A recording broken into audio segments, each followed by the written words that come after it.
Hello, magandang umaga sa ating lahat. Ayan naman ang iyong Mari ay naningkamot gumawa ng isang content bago pa naman ako mabisi ngayong araw na ito ay upload tayo ng isa o dalawang video guys at isang picture at isang text kasi yun ang kailangan natin, no?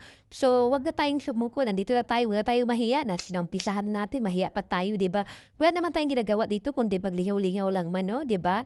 So, while tayo nagaparingkamot, grab natin opportunity dito kay Meta na alam natin na malay mo ba, isa tayo sa mabibiyaan yan. So, yan ang ginagawa ko guys. So, morning, kagigising ko pala, ay nangapi na ako. So, kaya ako nagaganyan-ganyan guys. So, parang nagalingon-lingon, nagkasayaw-sayaw kasi na-miss ko ang aking tripod.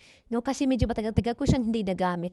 Minsan kasi magbili tayo ng mga tripod, yung mga parang sa neck-neck, yung ginalagay sa dieg. Minsan, una lang tayong gusto nating gamitin from pagkalaon-laon, magsawa tayo. Pero minsan naman, gabitin naman natin, no? So, kailangan kasi itong tripod na auto-tracking device.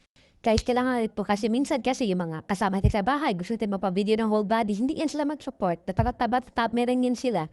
Minsan tatawanan ka, pero okay lang, go lang. So, yan, no? So, sa umaga, guys, happy-kapit din tayo, Doits, guys, no? Yan, tinan niyo ako, guys, so, di ba? Makuha ang lahat ng aking body. Body talaga, no? Body, ayan, no? Para akong pageant na desperate pageant, ayan. So, kailangan guys, bakit ako nagaganyan? Kasi gusto ko kasi sa umaga pa lang, I inject my mind of positivity. Wag natin hayaan na lamuin tayo ng ating mga negativity dyan sa tabi-tabi or sa loob ng bahay. Minsan hindi may iwasan ng ating mga kasamahan sa bahay. Mga ano guys, bata na mainitin ang ulo. So, kailangan control natin yun. Wag natin hayaan na lamunin tayo ng kanang stress. Yan. Kailangan sa umaga pa lang positive tayo. Kung mainitin ang mga kasama tayo sa bahay, minsan mainis ka kasi hindi pa naghihok, no?